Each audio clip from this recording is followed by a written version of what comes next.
go beyond the friendship with Russia, and in the war, I will align with Russia, and I will even supply the weapons to Russia, because Russia is in a war with imperialism. Hi there. So this is the full interview that most of you have been requesting between EFF Julius Malema and BBC Hardy Talk Show Stephen Sarkar. Now here we go. Let's take one particular aspect of your policy positions. Yes. Do you think aligning yourself with Vladimir Putin is going to be good for South Africa? But that's what it is now. South Africa is in alliance with Russia, with India, with Brazil, with China. So why are you asking me as if it's some policy that is going to be implemented South Africa right after now, I took over? South Africa is in alliance with Russia now. South Africa right now calls itself non-aligned. In the context of the war, but these are two different things. South Africa is an ally of Russia. Now, the second question is, where does South Africa stand on the war? It says I'm a non-aligned in relation to war, but Russia remains South Africa's friend. So we cannot create confusion around there. Don't create an impression that it is Malema who's going to come and create an alliance with Russia. But there are some very specific... Actually, I will so. go beyond that. I will go beyond the friendship with Russia, and in the war, I will align with Russia, and I will even supply the weapons to Russia, because Russia is in a war with imperialism, and any agenda that seeks to push back imperialist agendas is well within the policies of the EFF.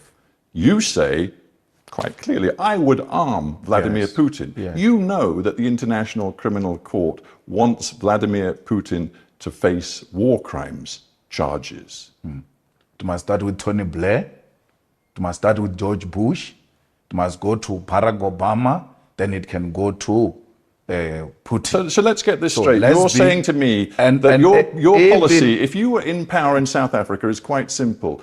That your enemy's enemy, and it seems you regard the US and its allies as the enemy, Yes. your enemy's enemy Yes. is your friend. Never mind if he's a suspected war criminal, never mind if the UN and the ICC say they have compelling evidence of Russian war crimes. You don't care. As far as you're concerned, my enemy's enemy is my friend. You're exaggerating, but another point which you don't want me to go there is that Tony Blair accepted that they were wrong about Saddam Hussein to an extent that he did an apology of a thug, right?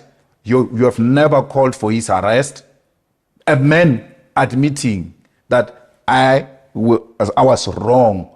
To how many people died there, killed by those people. So all I'm saying is we are with President Putin because it's not enemy of my enemy. It is an anti-imperialist agenda that says the American dominance and its allies should be undermined at all costs. Anti-imperialism, even though Vladimir Putin is quite explicit about his desire to revive a form of empire. He says countries like Ukraine have no right to independent sovereign existence. He appears to believe that the best thing would be to revive an empire, the Soviet empire. But you're anti-imperialist? We are anti-imperialist. That's a debate for another day. The war is not what he's talking. The war is about the expansion. And had there been a common ground found, this could have been avoided. We are not for imperialism, even if it were to come from Russia. If he does that, we'll condemn it. But we know for a fact that progressive forces such as China have also aligned themselves with Putin to try and create an alternative from the imperialist domination of the world. And that's what the EFF is about. You admire China, you admire, it seems, Putin. What you seem to have as a vision for South Africa's future is much more along those lines, authoritarianism than democracy. No, socialism is not authoritarianism.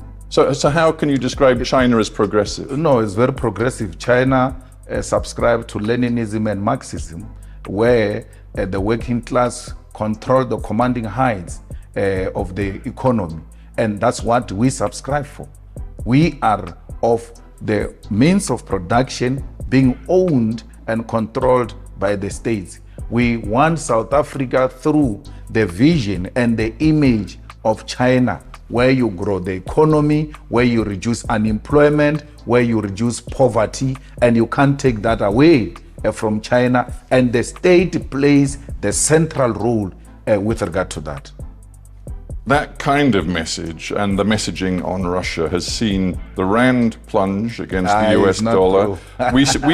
Hang on, we see many corporations in South Africa looking at establishing headquarters elsewhere. We see foreign direct investment flatlining in this country.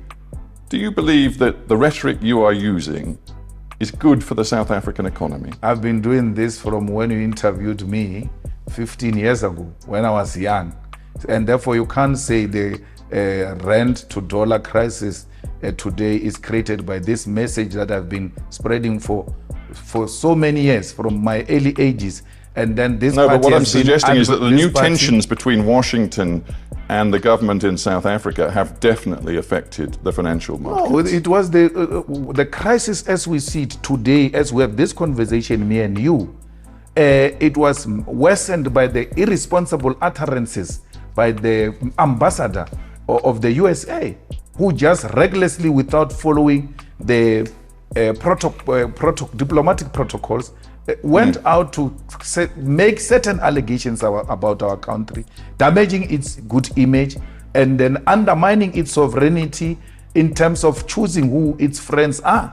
And today we see the rand being weak because of such utterances. Why would the rand be weakened by a political posture that says this is what we want to be when we take over government? We want a government that will be owned by the corrupt free. I admire China when it comes to how it deals with crime. I admire China when it comes to how it deals with infrastructural development. I admire China on how it has dealt with poverty and unemployment. How would that weaken the rand? Is that not what the investors want for all of us? The most likely way that you can get a grip on some power in this country is by forming a coalition with the ANC after the next election. You could have a role if you were to do a deal with the ANC. Are you ready to do it? The reality is that the EFF is the only organization that is growing, and that the DA and the ANC, the DA, which is the official opposition, ANC, which is the ruling party, are both significantly declining to a point where the DA called us the enemy number one. Why did they do so? Their own internal research tells them that the EFF has overtaken you. That's how much our policy position has attracted the people of South Africa. We are not going into coalition for positions. We are going to say anyone who wants to work with us, and we've said this before, and that's why we're not working with anyone in the local governments. If you want to work with us, you are going to expropriate land without compensation. You are going to nationalize the mines. You are going to establish a state-owned bank.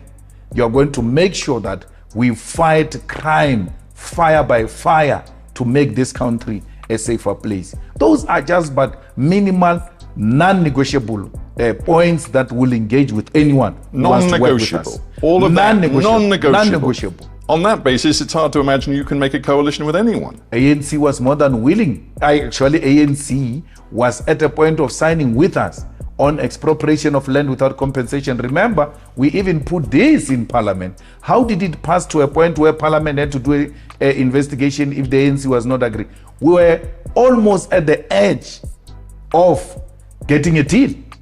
And some young ANC clowns decided to vote against this. But we are not going to retreat in returning the land back into the hands of our people. And don't tell me about Zimbabwe. This is going to be done through a democratic means, like we did, in consultation with all South Africans, black and white, on how best do we get the rest of our people owning the land and other strategic sectors of the economy. You know there are some South Africans, and let us be blunt, many white South Africans, Yes, who fear Julius Malema. Some of them have said to me, if Malema gets to power or close to power, I will leave this country. Do you welcome their fear, or do you want to find ways to overcome their fear? I don't welcome their fear. Stephen, they said that about Mandela, the most celebrated Mandela. You're talking about me. They said if Mandela, a prisoner, becomes the president, who will live in this country, and they left. I was in the Val River the other day, looking at some of the houses that whites abandoned in 1994 when Mandela became a president. They are not scared of Julius Malema. They are scared of an independent black man who's not controlled by any white person, who's not controlled by London. Last year, you said this. It was after you'd questioned whether a particular white person, why they hadn't been located and, quote, taken to an isolated space where our supporters could attend to the guy properly. And you went on to say, you must never be scared to kill. A revolution demands that at some point there must be killing, because killing is part of the revolutionary act. Absolutely. This was last year. Absolutely. Absolutely. You can't say you're a revolutionary and then be scared to kill. But once you go killing people around, you are a terrorist. When you've got the support of the majority of your people to engage in war, and the majority of the people are with you, that is the revolution. It's not terrorism. And therefore, I'm not a terrorist. That's why I'm saying, at least for now, the conditions have not dictated that there should be anyone who should go to the bush and engage in war to kill. But if those conditions necessitate, will without hesitation do that.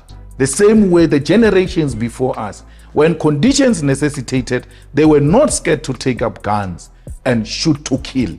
So I'm not saying anyone must be killed. All I'm saying is, let everybody come to the party. Let's build this one country and give away our privilege, but for the privilege of all. Your vision of South Africa's future, will it come through the ballot box, or will it come through what you call a revolution? It will come through the ballot box. A ballot box that produces a revolutionary party will unleash the revolution. And the revolution, when it is unleashed through democratically elected government, is the changing of the system, where you radically defeat capitalism and introduce a socialist state. We still believe in the EFF, fundamentally so, that the power to the people must be ushered in through the ballot. And nothing else must be looked at except the ballot. However, when the need arises to defend ourselves through whatever means necessary, we'll do so without hesitation. Julius Malema, sadly, we're out of time, but I thank you very much for joining me on Hard Talk. Thank you.